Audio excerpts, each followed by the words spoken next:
여기 볼 차례인데요. 요거를 같이 한번 쳐보고 설명을 드리려고 그랬는데 잘 안 되네. 그래서 그냥 저만 할게요. 해볼게요. 그래서 지난 시간에 말씀드렸듯이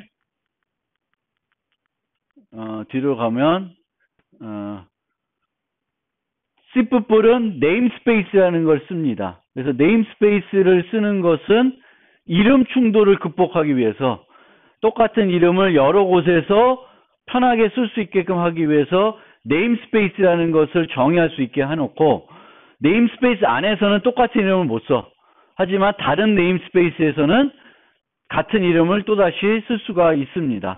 어쨌든 프로그래머가 C를 하면서 가장 불편하게 느꼈던 점 중에 하나가 뭐냐면은 식별자에 이름을 붙이는 거였어요.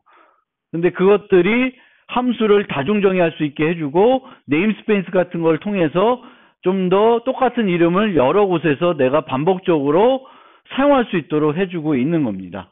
그래서 라이브러리에 있는 이름들은 뭐 cout, endl, 기타 등등은 다 std라고 하는 네임스페이스에 정의되어 있습니다. 그러면 우리가 한꺼번에 using namespace st 하고 그냥 쭉 쓰면 돼.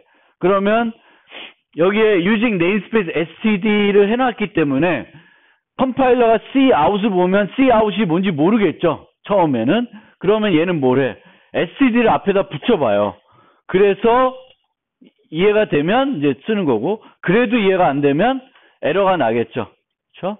그래서 이 namespace std 이렇게 쓸 수도 있고, 만약에 내가 cout, endl 두 가지 이름만 쓰면 그 각각을 유징한다고 해서 쓸 수도 있고요. 근데 많은 경우에 요즘은 네임스페이스를 아예 안 쓰고 std 땡땡을 씁니다. 왜냐하면 std라고 하는 건 길지 않기 때문에 이렇게 써놓으면은 오히려 스탠드 라이브러리에 있는 식별자랑 여러분들이 정의한 식별자가 한눈에 구별이 돼요. 그래서 많은 교재들이나 인터넷에 있는 코드를 보면 이 std를 그냥 붙이더라고요. 그래서 우리도 그 관례를 따라서 이렇게 쓰지 않고 이제 이 수업에서는 이렇게 한번 써봅시다. 그래서 스탠더드 라이브러리에 있는 것들은 앞에다가 그냥 반복적으로 std 땡땡을 붙여주는 거예요. 그리고 이 땡땡이 이제 어디에 있는지를 이렇게 해주는 연산자다라고 보시면 돼요. 요 네임스페이스에 cout이 있다. 그래서 좀 더 정확히 말씀드리면은 요 땡땡을 scope resolution operator라고 그래요. 스코프를 해결해주는 가시 영역. 가시 영역이라는 것은 뒤에 또 설명드리겠지만 int n 이런 게 있어요. 그럼 이 n은 변수잖아요. 변수면은 가시 영역이라는 개념하고 수명이라는 개념이 있어요. 뭐 뒤에 또 설명을 드리겠지만, 그러면 이 n의 가시 영역은 어떻게 돼요? 가시 영역이라고 하면 얘를 프로그램에서 사용할 수 있는 영역이에요. 그럼 이 n은 어디서 쓸 수 있어요? 요 선언된 이후부터 이 함수 끝까지는 내가 쓸 수 있어요. 그러면 여기서 여기까지. 그럼 여기가 가시 영역이 돼요. n의 가시 영역. 근데 다른 데서 n이 밖에 있는데 이걸 해결하고자 하면은 이런 연산자를 써가지고 해결할 수도 있습니다.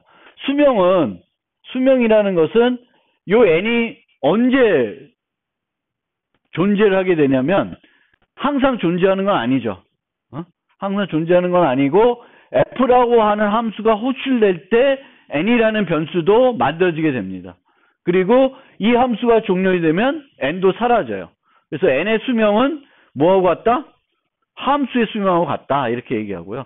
만약에 int g 이렇게 해가지고 전역 변수가 c에 있으면 이 g의 가시 영역은 어떻게 돼요? 뭐랑 같다 그래? 파일하고 같다 그러지. 파일 전체적으로 다 쓸 수가 있고, 얘의 수명은 뭐랑 같아요? 프로그램 시작하면 만들어져서 언제 없어져? 프로그램이 끝나면. 그러면 프로그램과 같다 그래요. 그러니까 지역 변수의 수명은 함수랑 같고 전역 변수의 수명은 프로그램하고 같아요. 근데 우리는 전역 변수를 안 쓴다. 안 쓴다. 얘는 나쁜 놈이다. 얘 쓰면 안 돼요. 웬만하면 안 쓰는 거예요. 근데 우리가 경시대 같은 데 나가서는 의외로 전역 변수를 또 많이 쓰더라고요. 빨리 편하게 뭔가 프로그램하기 위해서. 그래서 잘 알고 쓰면 되는데 일반적인 응용에서 여러분들이 어떤 소프트웨어를 개발하는데 전역 변수 쓰면 안 돼요. 그런 대회 가서 좀 그 대회에서 좀 빠르게 뭔가 문제 해결하려고 그냥 그 순간에 쓰고 많은 거니까 그렇게 쓰지, 계속 사용할 어떤 소프트웨어를 만드는데 전역 변수 써놓으면은 그건 여러분 손해예요. 나중에 유지보수하기 너무 어렵습니다. 그래서 네임스페이스라는 게 있고 우리는 수업 시간에 이런 식으로 쓴다. 그렇게 이해를 해주세요. 그리고 이제 C++에서 기본적인 입출력. 기본적인 입출력은 이제 우리가 C++은 객체 지향을 지원하기 때문에 이제 객체 지향을 지원하는 그런 언어에서는 어떤 기능이 필요할 때 그 기능이 객체 지향으로 모델링이 돼서 제공되는 기능인지 아닌지를 판단해야 되겠고, 객체 지향으로 모델링 돼서 제공이 되는 기능이라고 하면은 그 기능을 해주는 클래스를 찾아야 됩니다. 클래스를 찾은 다음에 그 클래스의 객체를 생성해서 사용하시면 돼요. 기본 입출력은 어떤 버퍼라는 것을 쓰기 때문에, 버퍼라는 걸 이용하기 때문에 객체로 모델링이 되고 있습니다. 그래서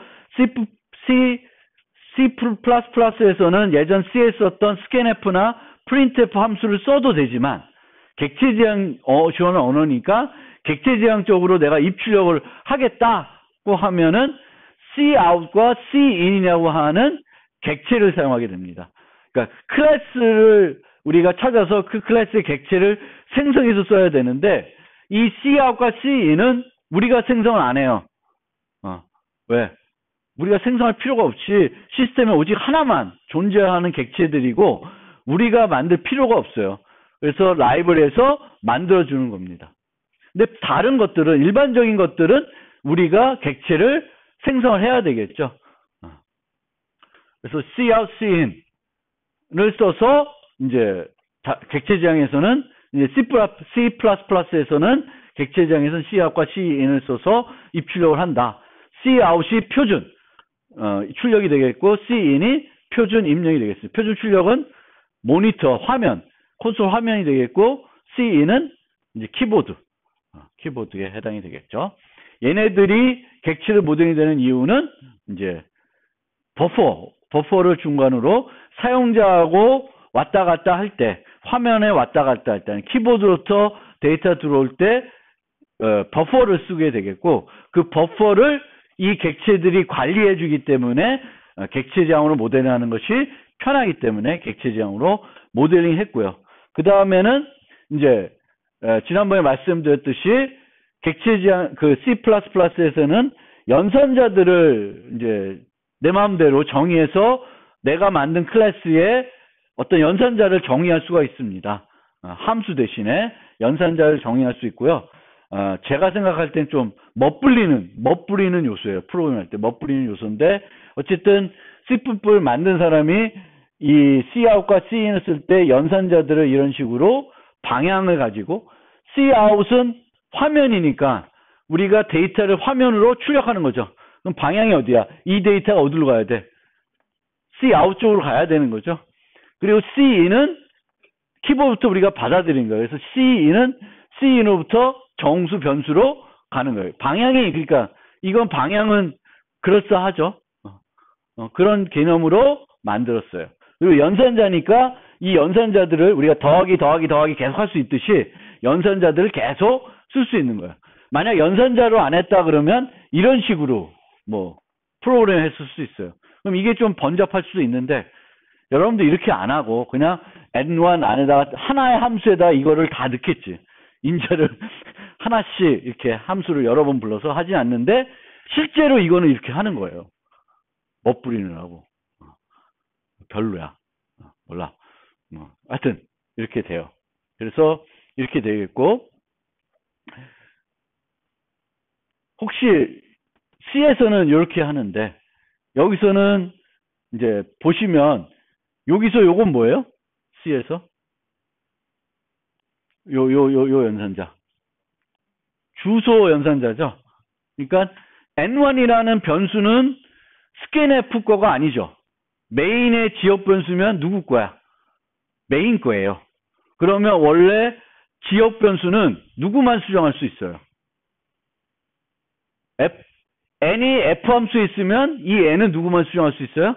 원래 f만 수정할 수 있어요. 근데 다른 함수에서 n을 수정하려면은 어떻게 하면 돼? 주소를 주면은 수정을 할 수가 있어요. 그래서 여기서 내가 주소를 주는 이유는 n1이라는 게 scanf라는 함수로 들어가서 밖에서 나와야 되는 거죠. 내가 입력한 값으로. 그래서 주소를 주고 있어요. 근데 여기서 보면 cn, n2, n1 쓰는데 앞에 주소 쓰고 있어요? 안 쓰고 있어요. 왜 될까? 궁금해요? 궁금하지 않으면 여러분들은 학습할 자세가 안 돼 있습니다. 항상 지적 호기심이 막 이렇게 있어야 돼. 공부를 할 때는. 이걸 보고 얘는 여기 주소가 없네?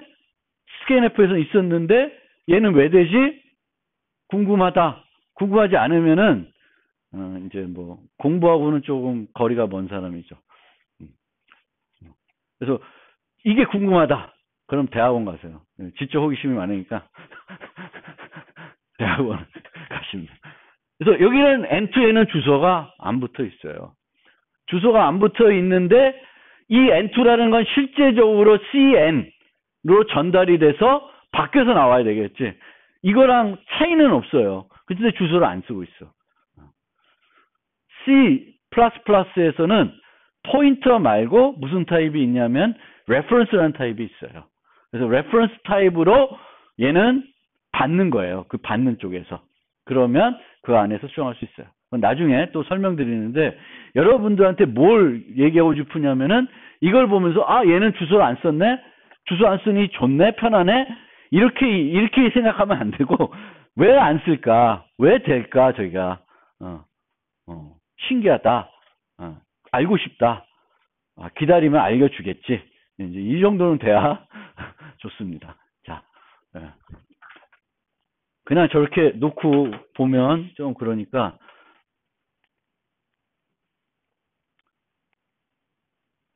같이 실행해보고 좀 좋은데 그게 지금 안 돼서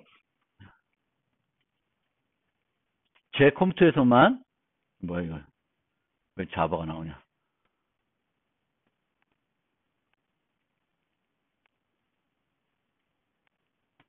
어디 갔어?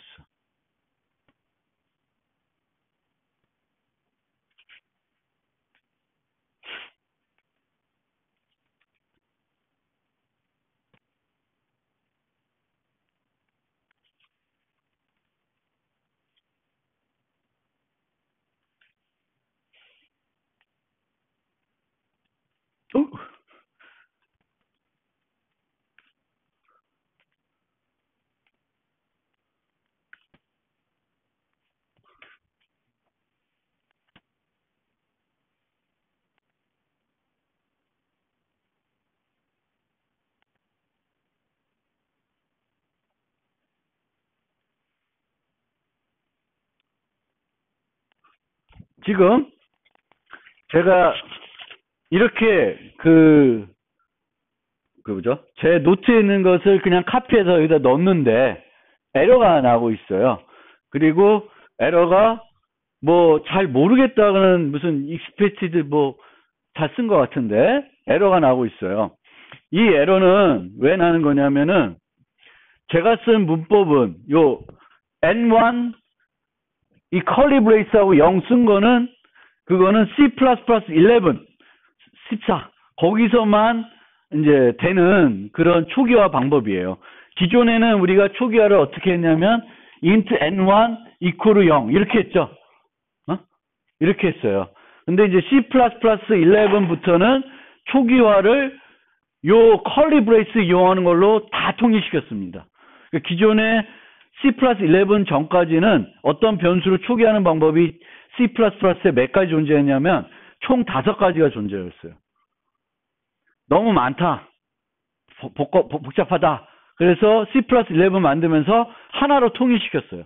그럼 하나로 통일시켰으면 기존의 5개가 싹 사라졌을까? 못 사라져요. 한번 저번에 말씀드렸듯이 기존의 문법에 정의되어 있는 것은 그 문법은 평생 가요. 그렇지만 우리가 새로운 문법이 나오면 얘네들을 쓰는 게 아니라 새로운 걸 가지고 우리가 쓰면 돼요. 그러면 여기에 보면 프로젝트의 프로퍼티를 세팅할 수 있는데 C++ 빌드에 보면 settings라는 데가 있어요. 그러면 여기에 보면 집에 가서도 보시면 GCC C++ 컴파일러 부분이 있습니다. C 말고 요 macOS 말고 GCC 부분이 있는데 두 가지를 바꿔주셔야 돼요. 다이렉트 언어 보면 여기 language standard 있는데 맨 아래 거 C++ 1Y 그건 14 이상을 우리가 쓰겠다 하는 거고요. 그 다음에 miscellaneous에 가면 여기다가 마이너스 std 이퀄 C++ 14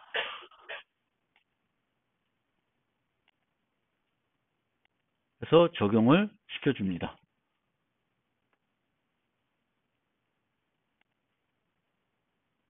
빌드를 하니까 이제는 에러가 안 났어요. 에러가 없어요. 그래서 우리가 C+11, C+14에만 추가된 새로운 문법을 쓰려고 그러면은 컴파일러에게 내가 C+11, 14를 쓰겠다라는 것을 알려줘야 돼요. 그걸 안 알려주면은 기본이 못 가. C++ 03을 기본적으로 생각하는 거예요. 그래서 우리는 이 수업에서는 우리가 C++ 11, 14를 이제 쓰려고 그래요. 그러면 실행을 해보면 정수 입력.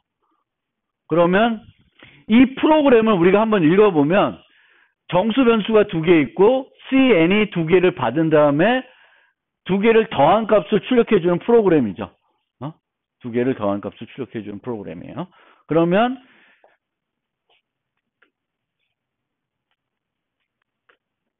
이렇게 10, 20 넣으면 10 더하기 20은 30 이렇게 출력이 되는 아주 간단한 프로그램이에요. 하지만 이 방법을 알면 우리가 화면에 데이터를 출력해 볼 수 있고 키보드부터 데이터를 받는 방법을 알 수가 있습니다. CN에 여기다가 뭐 아무거나 여기 인트 줬으니까 정수 입력 받을 거고 내가 다른 타입 부동소수를 주면 부동소수를 입력 받을 수가 있습니다. 그러면 다시 한번 실행을 해보면 원래는 정수 입력 10, 또 정수 입력 20 이렇게 입력하는 게 정상적인 사람이에요. 근데 삐딱한 사람은 막 이렇게 쳐놔. 쳐서 엔터 치면은 문제 될까 안 될까? 문제 돼요 안 돼요? 문제 돼요 안 돼요? 문제가 안 됩니다. 출력은 어떻게 돼? 10 더하기 20은 30이 출력이 돼요. 즉 여러분들이 여기서 데이터를 쫙 치고 있으면 그 데이터가 사라져요? 그 데이터는 어디로 가요? 버퍼에 가 있습니다. 그러면 CN이 처음에 N만 달라 그랬는데 요 시점에서는 버퍼에 뭐가 있을까요? 버퍼에 아무것도 없어요. 그러면 커서가 깜빡거려요. 넣으라고. 근데 내가 열심히 여러 개를 넣어놓으면 버퍼가 차 있어요. 그러면은 요 순간에 N2를 달라 그러는데 버퍼에 데이터가 있죠. 그러면 깜빡거리지 않고 어디서 취해요? 버퍼에서 취하는 거예요. 버퍼에서 10, 20을 취해서 된 겁니다. 버퍼. 그러면 이 Cin이라는 객체는 뭘 기억하고 있어야 돼요? 내가 버퍼에 어디까지를 처리했는지를 기억하는 거예요. 그 기억을 위해서 우리가 Cin을 뭘로 모델링했다? 객체지향적으로 모델링한 거예요. 스캔F는 그거를 또 글로벌 변수 쓰든 뭘 어떻게 해서는 했겠죠. 몰라. 걔네 어떻게 했는지. 근데 하여튼 여기선 그렇게 됩니다. 버퍼 개념. 이 버퍼도 뭐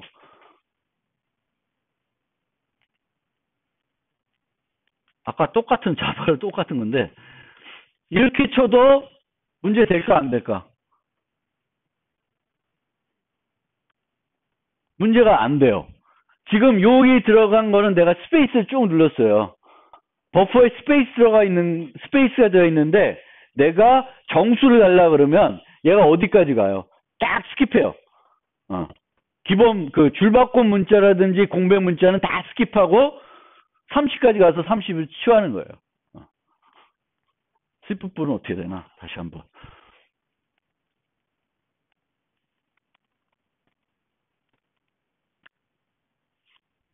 얘는 엉뚱한 걸 넣었더니 0을 취해버리네. 신기하네. 아까 자바 같이 뒀던 사람. 에러 났었죠. 자바에서는. 여기서는 에러가 안 나고, 이제 데이터 달라고 그랬는데, 정수 달라는데 A, B를 만나니까 정수를 안 주고, 0을 줬나 봐요. 그러니까 이런 특성들을 여러분들이 언어마다 좀 잘 파악해야 되고, 제일 문제가 되는 게 뭘까요? 입력 처리할 때. 문자 하나 입력 처리할 때가 문제가 돼요. 문자 하나를 내가 A라는 문자를 받고 싶었는데 실제 A가 들어오지 않고 뭐가 들어와? 빈 공백이나 줄바꿈 문자가 들어올 수 있어요. 내가 그 버퍼를 안 비워주면. 그래서 그런 거를 좀 주의해 주시면 되겠고요.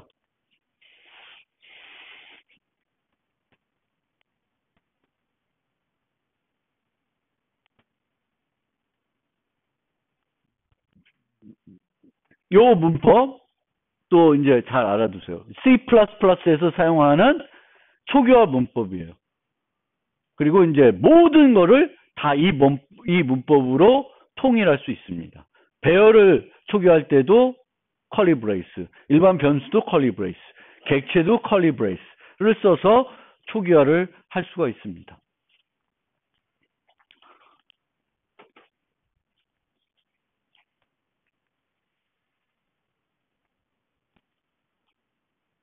그리고 여기도 보면 이제 한 줄에 요거는 정수고 요거는 문자열이고 또 정수고 이러죠.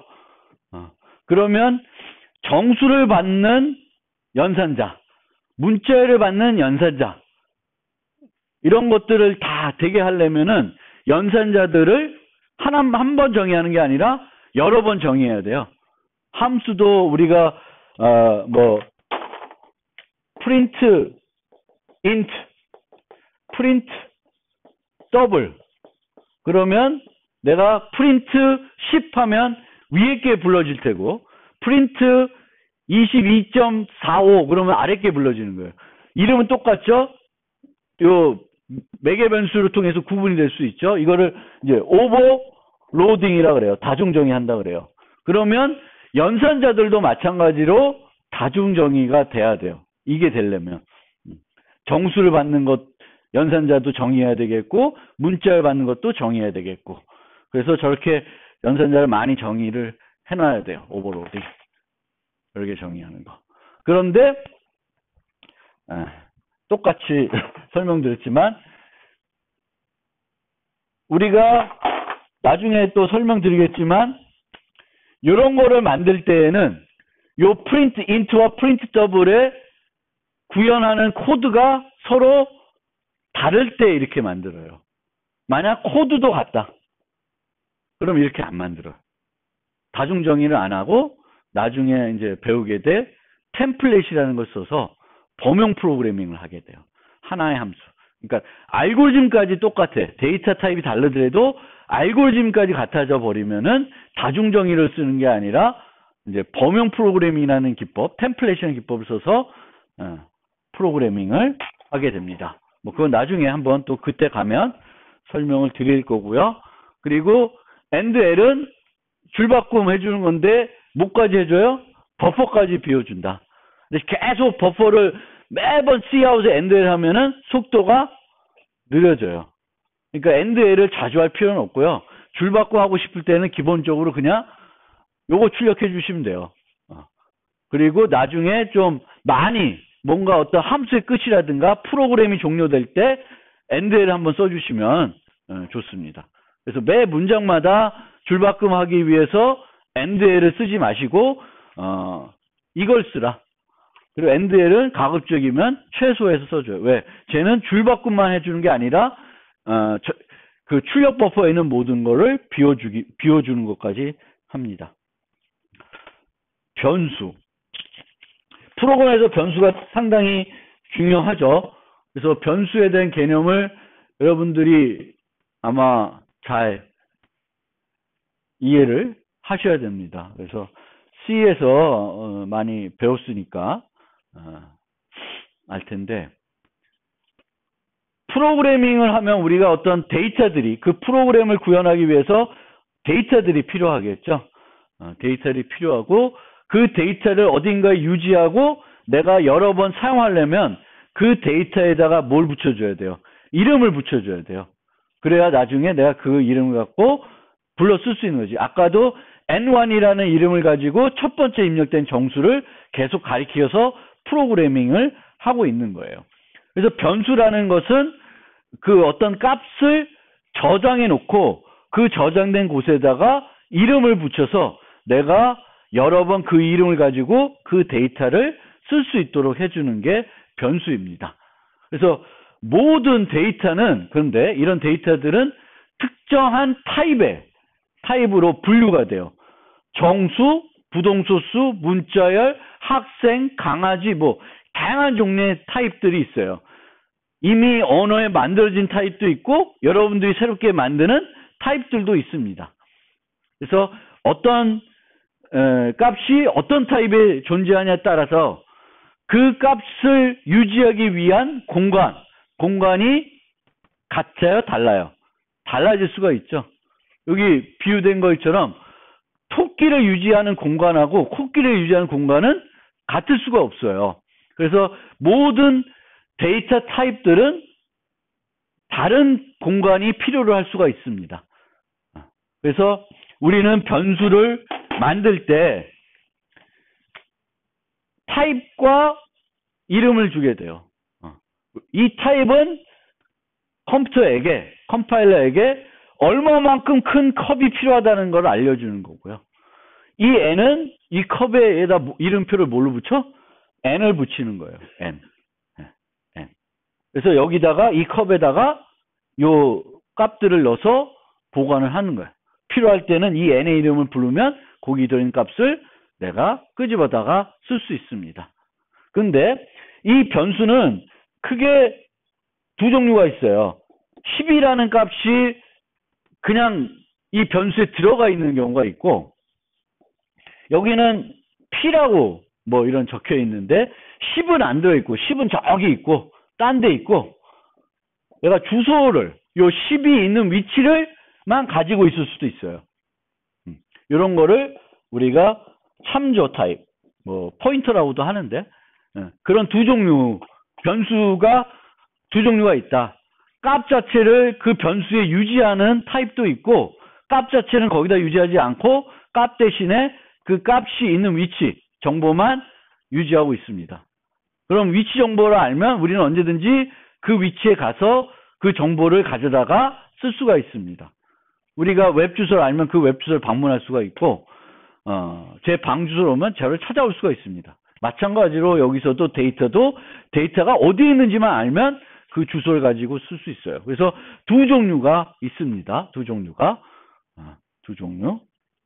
그래서 이거를 보통 값 타입이라고 그러고 이걸 참조 타입이라고 그래요. 여기 나오네.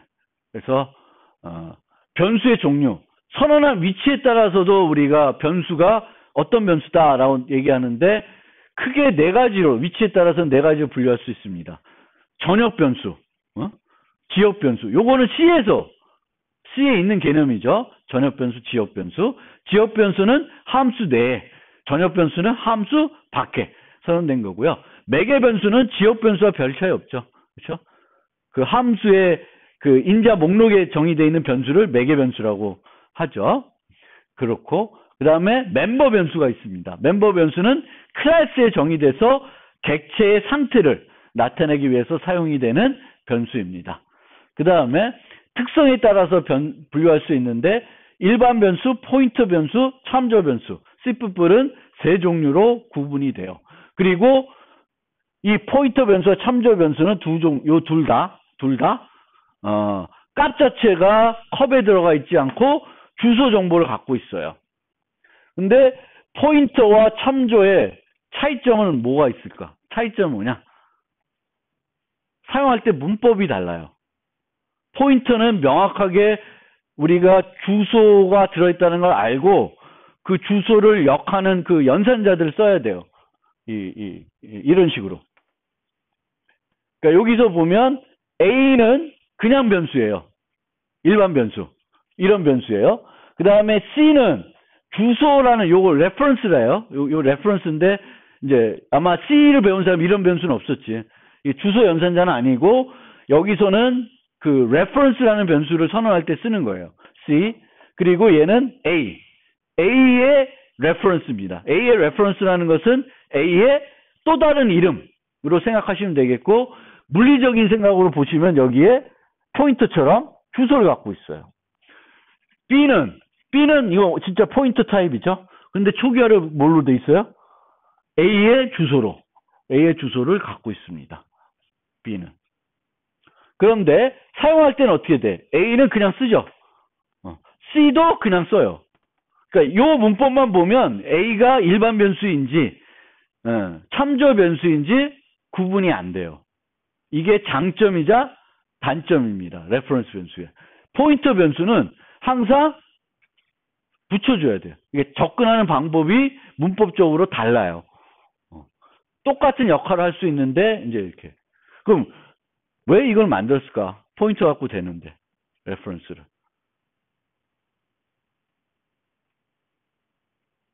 C++에서는 이 레퍼런스라는 타입을 하나 더 만들었어요. 안 궁금해? 이런 게 궁금해야 돼요. 공부하려면. 왜 만들었을까? 포인터 있는데 비슷한데 왜 또 만들었지? 이런 게 궁금하고 그런 걸 알고 싶어야 이제 학습이 되는 겁니다.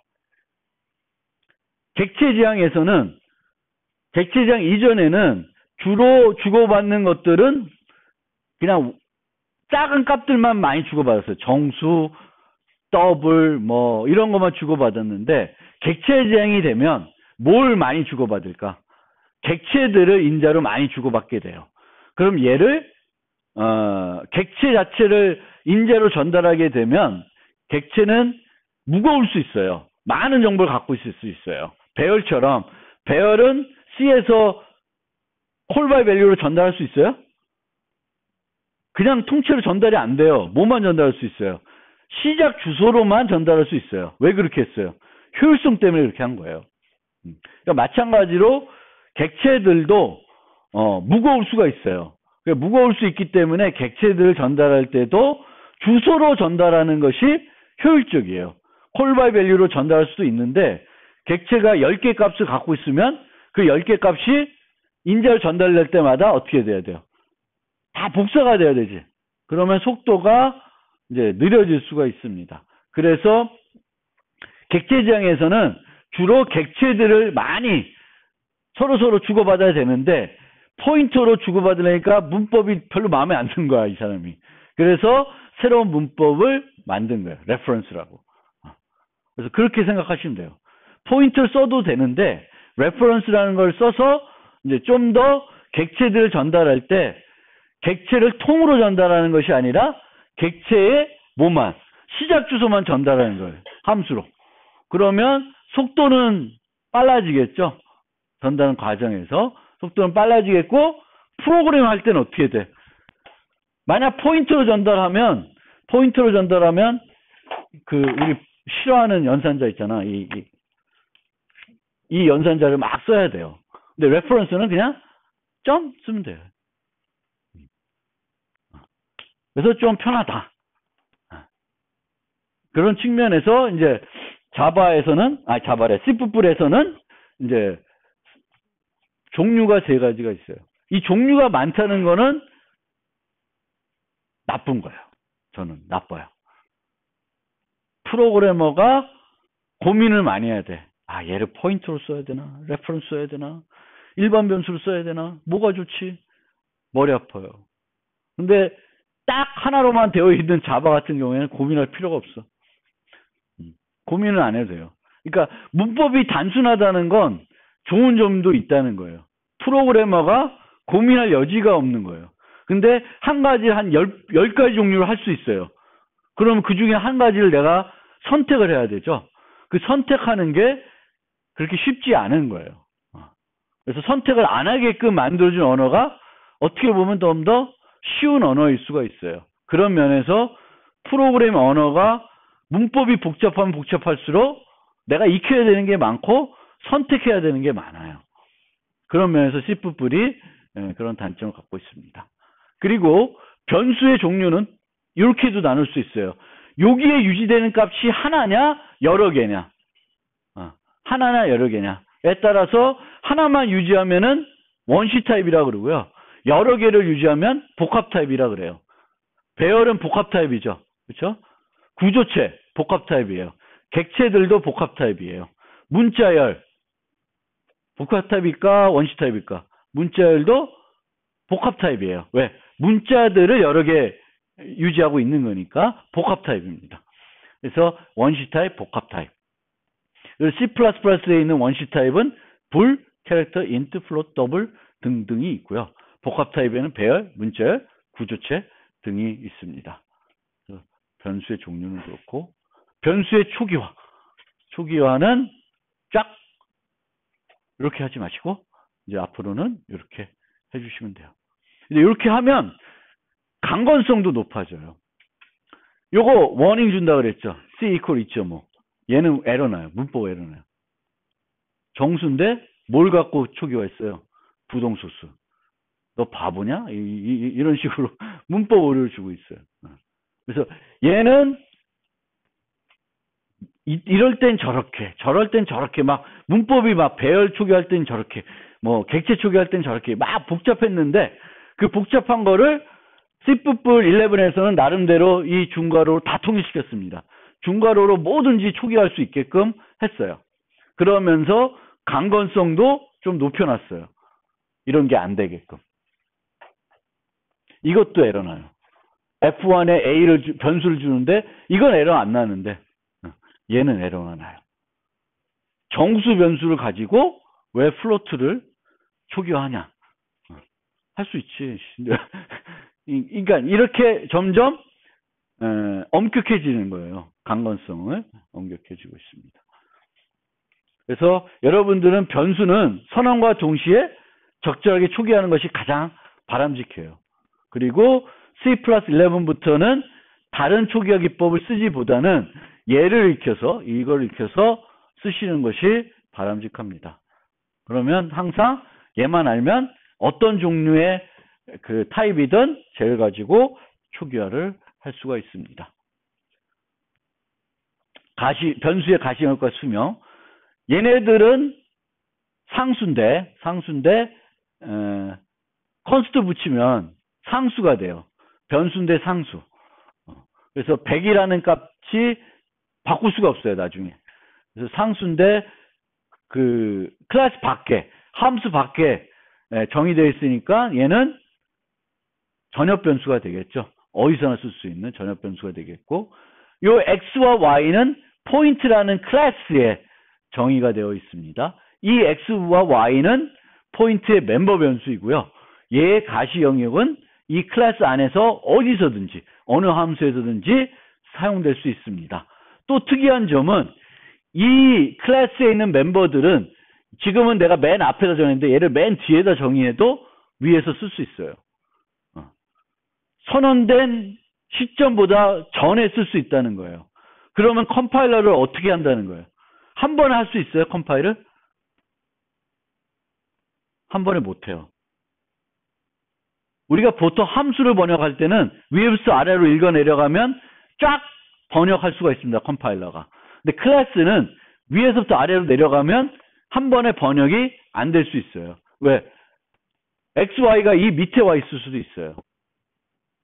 그렇지만 여러분들이 그 멤버 변수를 정의할 때는 이제 제가 하는 스타일인데 맨 위에다 하셔서 어떤 식으로 하냐면 코드를 읽을 때 위에서부터 아래로 읽어가면 내가 다시 위로 아래로 위동 없이 쭉 코드를 읽을 수 있도록 해주는 게 가장 좋은 코딩이다라고 저는 생각하고 일부 책에서도 그렇게 얘기하고 있어요.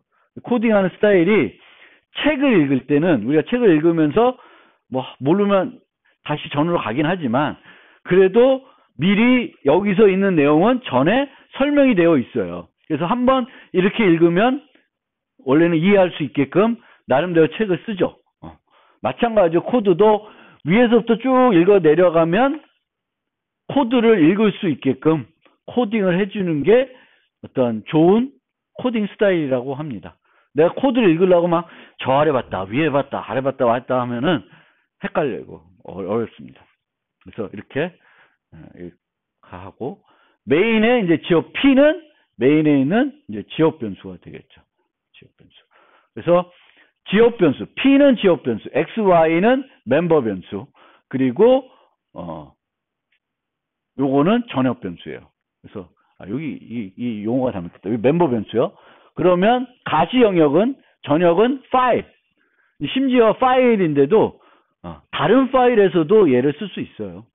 실질적으로 엑스턴 막 이런 거 써서 다른 파일에서 쓸 수 있어요. 이 파일에서만 쓸 수 있는 게 아니에요. 전역 변수들은. 그쵸? C에서 그랬잖아. 그 다음에 지역은 요 안에서만 쓸 수 있어요. 근데 지역이라는 게 요 블럭에 의해서 만들어지거든요. 그런데 보시면 요 포문도 요 블럭이 하나 만들어졌죠. 그거를 블럭 영역이라 그러고 여기 포문 보시면 포문을 만들 때 여기에 i라는 변수, 색인 변수를 여기다가 선언하고 있어요. 그럼 이 i는 어디서만 쓸 수 있을까? 포문에서만 쓸 수 있어요. 그래서 함수 영역이 아니라 블럭 영역이라고 합니다. 블럭. 블럭들은 내가 인위적으로 만들 수도 있고 뭐 조건문, 반복문을 쓰게 되면 블럭이 만들어지죠. 함수를 정의할 때도 블럭이 만들어져요. 그리고 내가 일부러 필요한 블럭을 만들 수도 있습니다. 그리고 그 블럭에 어떤 변수를 선언하면 그 변수는 어디서만 쓸 수 있어요? 그 블럭에서만 쓸 수 있습니다. 그 블럭. 요 블럭에서만 쓸 수 있어요. P는 여기서 아래까지 다 쓸 수 있는데 I는 여기까지만 쓸 수 있어요. 여기서 cout I 하면 에러 날까 안 날까? 그 form은 다음에 cout에서 I를 출력해봐. 안 돼요. 출력이. 왜? 범위를 벗어났어요. I는 form문에서만 쓸 수 있습니다. 그래서 만약에 내가 form문을 쓰는데 요 색인 변수를 form문이 끝나고 알아야 된다. 무슨 값인지. 그러면 여기다 선언하면 안 되죠. 그리고 수명은 전역 변수는 얘는 언제 만들어져? 프로그램이 시작되면 만들어져요. 사용할 수 있게끔 처음부터. 지역 변수들은 메인이면 메인이 실행됐을 때 P가 만들어지는 거고요. 그렇죠? 그리고 멤버 변수는 요 X, Y는 언제 만들어져? 객체가 생성될 때마다 그 객체를 위해서 X와 Y가 만들어집니다. 그리고 변수, 상수. 엉뚱 눌렀다. 우리가 어떤 데이터가 필요를 할 때 이 데이터가 변수인지 상수인지 구분할 수 있어야 돼요. 그리고 상수면 상수로 모델링해서 프로그램을 해주셔야 됩니다. 그러면 그 상수는 절대 한번 설정된 이후에는 바꿀 수가 없겠죠. 그래서 우리가 상수, 변수 그런 것들을 잘 구분해야 됩니다. 그리고 상수도 어떤 의미를 가질 수 있고 여러 곳에 사용될 수 있기 때문에 상수 자체, 10이라는 정수 자체를 쓰는 게 아니라 대신 뭘 쓰는 거예요? 10 대신에 그 10의 의미를 변수로 선언해가지고 씁니다. 그러니까 예전에는 const max width 이렇게 안 하고 define max width 100 이렇게 할 수도 있었어요. 근데 최근에는 다 변수를 선언하고 그 변수를 상수화시켜요. 그럼 뭐가 좋을까? 나쁜 점은 뭐고? 좋은 점은 뭐고? 나쁜 점은 뭘까? 변수를 상수화시키면 define 대신에 그렇게 쓰면 좋은 점은 타입 검사가 돼요. 여러 군데에서 얘는 int 타입을 갖고 있는 상수잖아요. 그래서 컴파일러가 타입 검사를 해주고 타입에 문제가 생기면은 상수를 쓰더라도 문제를 얘기해 줄 수가 있습니다. 근데 define은 그냥 그 위치에 무조건 100을 바꿔버리기 때문에 문법 오류가 추가적으로 나올 수도 있어요. 그리고 단점은 그 매크로는 define 100은 그 자리를 바꿔치기 하죠.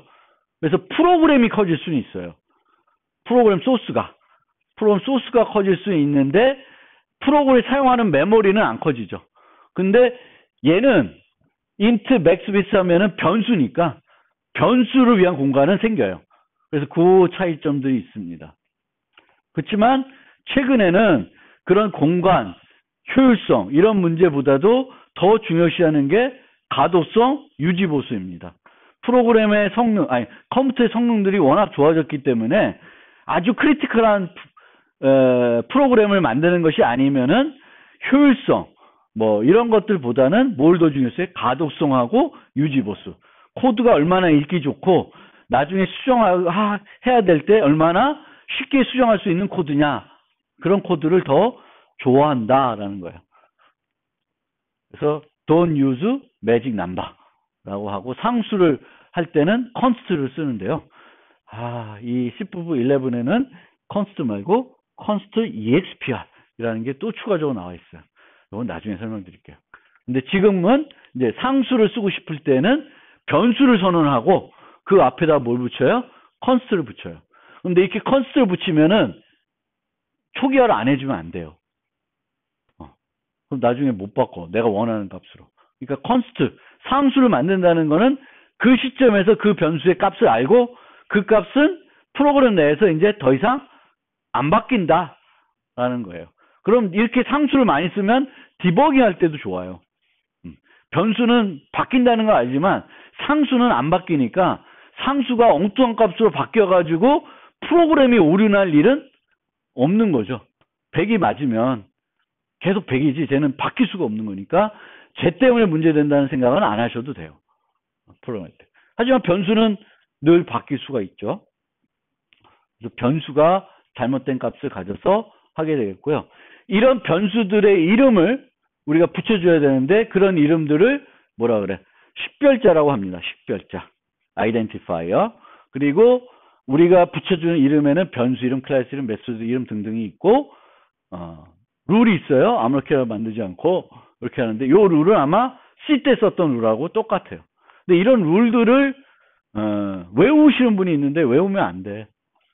외운다고 되는 게 아니라 이제는 이해하고 저 문법이 왜 저럴까? 왜 마이너스 기호는 못 쓸까? 이거는 화이트 빼기 박스로 인식하기 때문에 그렇죠. 그렇죠? 10이 다 있어. 그럼 정수랑 식별자 하나로 착각할 수가 있다는 거예요. 누가?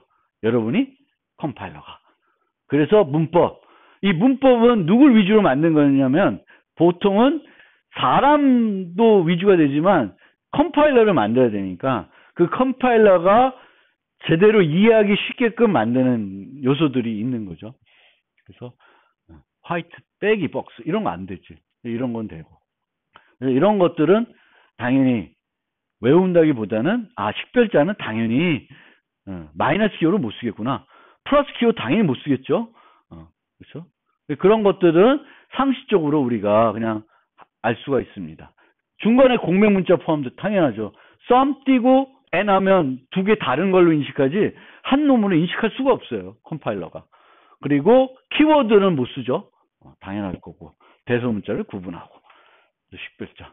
근데 식별자 문법보다는 식별자를 이용해서 각각의 이름들을 어떻게 짓는 것이 바람직한지 그게 중요한 거예요. 그래서 관례는 클래스 이름은 대문자 시작해서 낙타표기법 people 이렇게. 그럼 저 이름만 봐도 저건 클래스 이름이구나 알 수 있습니다. 변수와 메소드 이름은 소문자 시작해서 낙타표기법을 써요. get name.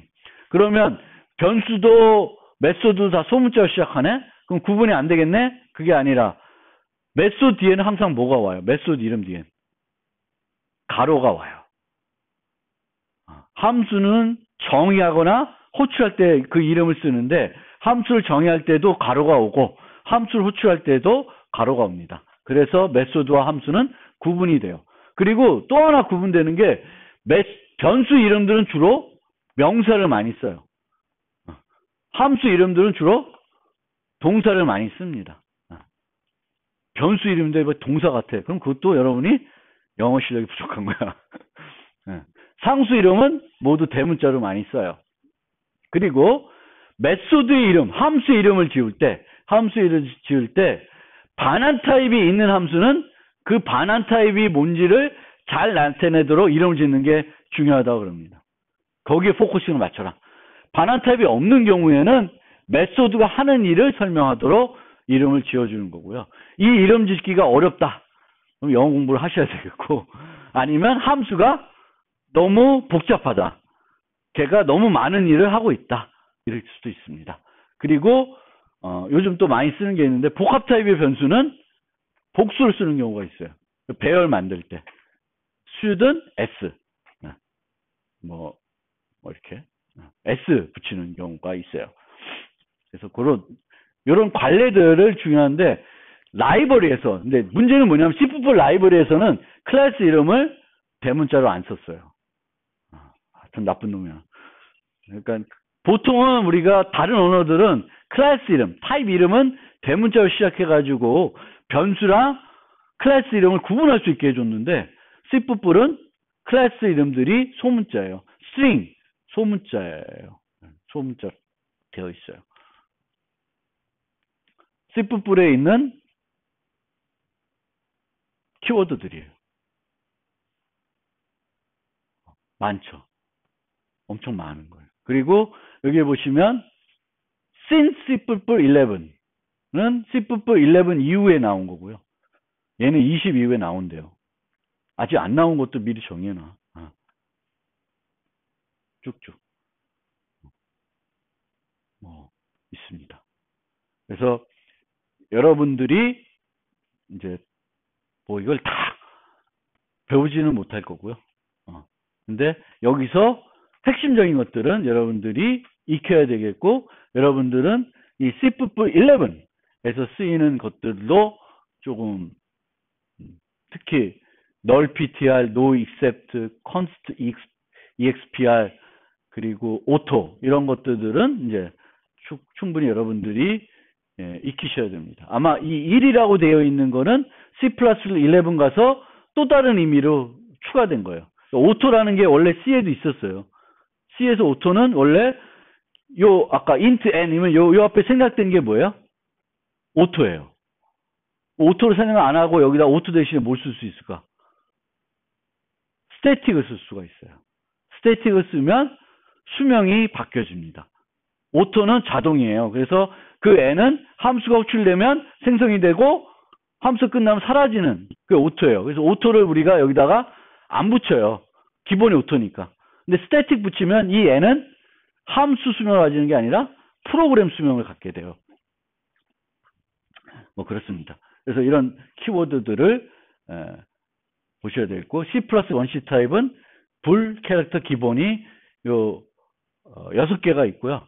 얘네들 앞에다가 수식어들을 어마어마하게 붙일 수가 있어요. signed int, unsigned int, signed short int, signed long int 복잡해요. 그래서 이렇게 쭉 다 쓸 수 있습니다. signed long long, unsigned long long 뭐 이런 거. long long short는 없어요. long long short는 없습니다. 그래서 이렇게 이제 보시면 이제 복잡하고, 실제 크기는 컴파일러에 의해서 결정이 되고 표준에 뭐만 정의되어 있어요? 누가 누구보다는 같거나 작아야 된다. 이거는 정의가 되어 있어요. 그래서 int랑 long int를 비교했을 때 long int가 같거나 커야 되는 거예요. 그러니까 반드시 long int가 된다고 해서 커진다는 보장이 없어요. 그래서 int를 쓰다가 오버플로우 나니까 long int 쓰면 되겠구나 라고 하는데 여전히 오버플로우 날 수도 있습니다. 그 사용하신 환경에 따라서는 얘랑 크기가 같을 수도 있습니다. 같아도 문제가 아니에요. 문법적으로. 그래서 우리가 항상 대략적으로 범위를 알고 써야 되겠고, 이 범위를 벗어난 값들을 만약에 내 변수가 쓰게 되면은 어떤 문제가 생기는지를 충분히 이해를 하셔야 됩니다. 보통은 이렇게 될 거예요. 보통 일반적으로 정수 사용 시 중요한 사람이 오버플로. 오늘 여기까지만 한번 설명을 해보겠습니다. 오버플로. 리트코 397에 있는 문제인데 집에 가서 한번 풀어보세요. 397번. 문제가 뭐냐? Given a positive integer n and you can do operations as follows. As follow. If n is even, replace n with 이분제 n. 그리고 n이 홀수면 그 n을 n 더하기 1이나 n-1로 바꿔라. 그럼 이렇게 쭉 바꾸다 보면 이 n이 뭐가 되냐면 1이 됩니다. 예를 들면 8이다. 8이면 뭐예요? 짝수죠. 짝수죠. 8이면 짝수예요. 그럼 그 다음에 짝수니까 뭐가 된다는 거? 뭘로 바꿔줘요? 4. 4도 짝수네? 2. 그 다음에 얘도 짝수니까 1. 그럼 하나, 둘, 셋. 3번. 아니면 4번인가? 3번. 아니면 4번에 값이 3? 아니면 4가 되겠어요. 미니멈 넘버 리플레이스먼 3이겠네? 3. 3이라고 칩시다. 3을 출력해 주는 거예요. 그러면 11은 홀수네. 홀수예요. 그러면 n 플러스 1로 갈 수도 있고 n 마이너스 1로도 갈 수도 있어요. 그러면 6, 5는 홀수니까. 아유.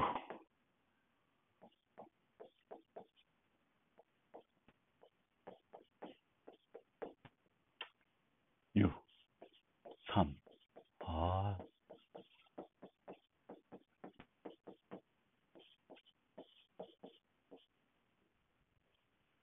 어느 게 제일 짧아? 하나, 둘, 셋, 넷. 이렇게 가는 게 제일 짧은가? 몰라. 하여튼 짧은 게 있겠죠? 보통 저런 프로그램은 어떻게 짜면 될까?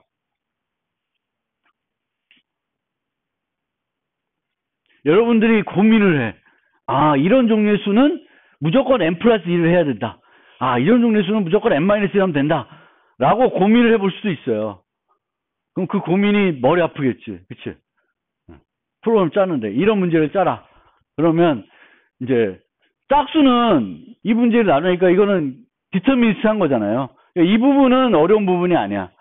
근데 이 부분이 어렵죠. 홀수면은 n 플러스 1을 할 수도 있고 n 마이너스 1을 할 수도 있어요. 그리고 그거에 따라서 1로 가는 과정이 달라지게 되니까 값이 달라지게 되는 거예요. 그럼 n 플러스 1을 해야 되나? n 마이너스 1을 해야 되나? 그러면 어떻게 해보면 돼? 그거를 뭔가 룰을 찾는 것보다는 이 모든 경우를 다 해보면 되죠. 다 해서 얘는 몇 번, 얘는 몇 번, 얘는 몇 번, 얘는 몇 번, 얘는 몇 번이니까 가장 제일 작은 게 얘다 라고 답을 주시면 돼요. 그래서 이런 문제는 모든 경우를 그냥 하면 돼. 근데 모든 경우를 하려고 그러면 어떻게 짜면 쉽게 할 수 있을까?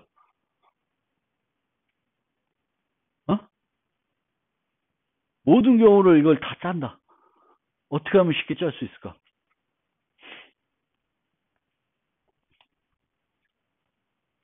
이게 뭔가 반복이 되는 거죠. 그러면 반복문을 짠다. 반복문을 짤 수도 있고. 또 하나는 반복문을 안 짜고 뭔가 반복이 되면 반복을 안 짜고 할 수 있는 방법이 또 뭐예요? 리커시브. 그렇죠? 재기호출을 해서 프로그램 짜는 거예요. 재기호출. 그러니까 뭐 if n 모두 n 모두 2가 0이면 n은 else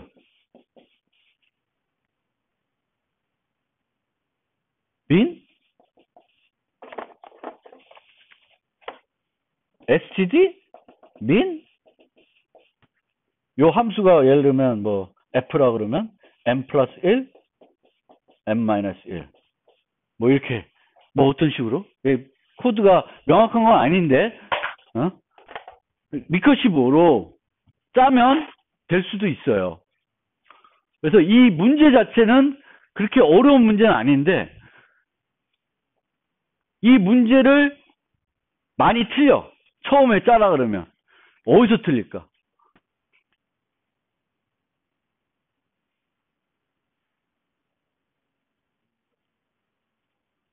오버플로? 예, 여기 있었지, 오버플로. 그 오버플로 관련해서 이 문제 검토해야 하는 것이 뭐예요? 언제예요? 플러스? 뭐? 맥스 값에서 플러스 일할 때. 무슨 맥스? n의 맥스 값. 그렇죠? n이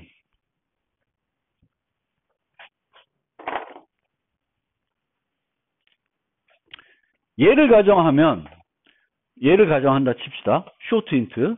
뭐 중요한 건 아니고. 어쨌든 간에 지금 여기에 주어진 게 인트잖아요. 사인드예요. 그러면 음수도 되고 양수도 되는 거예요.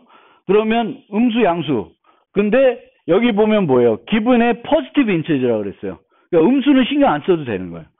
그럼 신경 안 써도 돼. 1부터 최대값까지만 신경 쓰시면 돼요.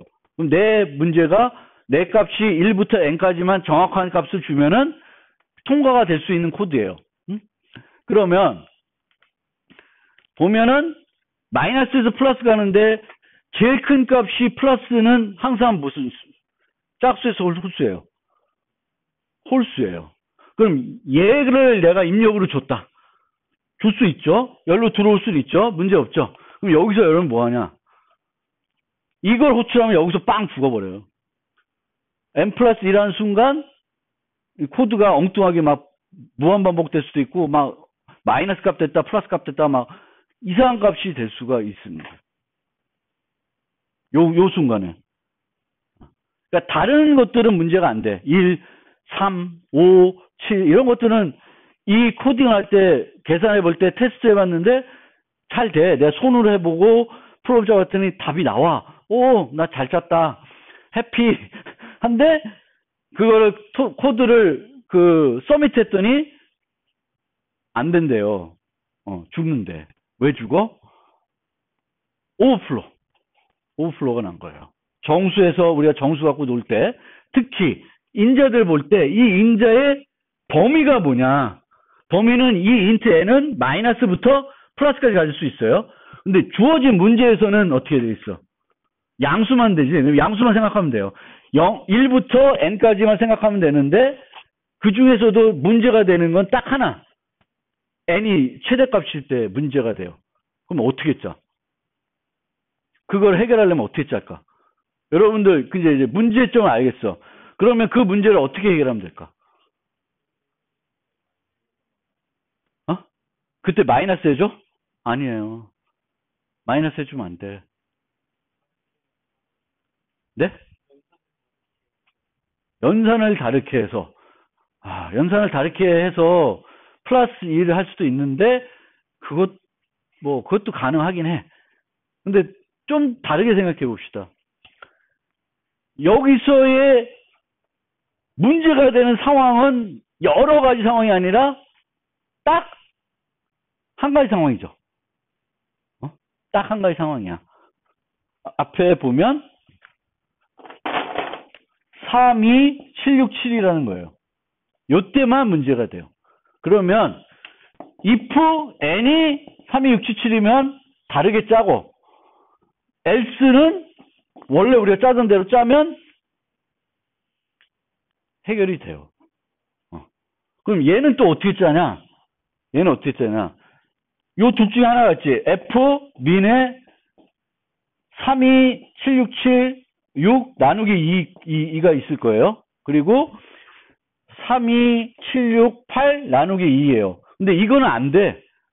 그러니까 이거는 어떻게든 하드 코딩을 넣을 수가 있어요. 여기만 타입 변환해서 뭐 롱을 쓴다든지 아니면 다른 걸 써서 요것만 계산해서 넣어 놓을 수 있습니다. 무슨 말인지 알겠어요? 왜냐하면 요 C limits라고 하는데 가면 C limits라는 데 가면은 최대 최소값이 있어요. 상수가. C limits에 가면 요게 얼마다는 게 나와요. 요게 얼마인지는 여러분들이 사용한 컴퓨터마다 다 다르겠지. 그러니까 이걸 가정하면 안 돼. 갖다 넣고, 개의 플러스 1에 나누기 2가 뭔지를 별도로 오버플로우 안 나게 계산해가지고 개랑 개를 두 개 쓰시면 돼요. 여기는. 나머지는 그냥 n 플러스 1, n 마이너스 1 하면 돼. 홀수면. 짝수면 n 해가지고 카운터를 돌려가지고 그 카운터가 가장 작은 값이 그 횟수가 되겠죠. 그래서 우리가 원시 타입 같은 것을 쓸 때 뭐 어려운다고 느낄 수도 있는데 가장 주의해야 될 게 그 범위에 우리의 어떤 연산 결과가 벗어나는 거예요. 그게 많이 일어날 수 있어요. 그냥 단순하게 일어나는 게 아니라 그냥 자주 종종 일어날 수 있어요. 그러니까 우리가 항상 어떤 함수를 만들 때 함수의 입력을 보고 얘 타입을 보고 얘 타입이니까 얘 범위가 어떻게 되겠고 이 문제에서 고려하는 범위는 또 줄여줄 수 있으니까 잘 보셔야 돼요. 여기서 또 음수 처리하는데 음수면 어떻게 해야 되지? 이거 고민하고 있으면 그것도 시간 낭비하는 거죠. 그렇죠? 이 문제를 잘 읽어야지. 퍼스티브인데 음수 줘요? 안 줘요. 그러니까 그걸 보시고 이제 프로그래밍을 잘 해보시면 돼요. 그래서 항상 원시 타입을 쓸 때, 원시 타입 중에 정수를 쓸 때는 제일 주의해야 될 게 뭐다? 프로그램 할 때 오버플로우. 그리고 그 오버플로우를 극복하는 방법은 몇 가지가 있어요. 그보다 큰 타입 쓰는 거. 아니면 아까 여기 말했던 것처럼 수식을 바꾸는 거. 예를 들면 A 더하기 B 나누기 2 요거 할 때 요것도 오버플로우 날 수 있어요. A, B가 둘 다 큰 수면. 그런데 이거를 A 더하기 요렇게 짜면 절대 오버플로우가 안 나요. 비슷한데 값이. 응? 그래서 여러분들이 이제 수식을 비슷하게 바꿔서 할 수도 있고 뭐 상황에 따라서는 이렇게 하드 코딩을 해가지고 맥스일 때만 따로 예외적으로 처리해 줄 수도 있어요. 그것만 문제가 되면. 네, 오늘은 여기까지.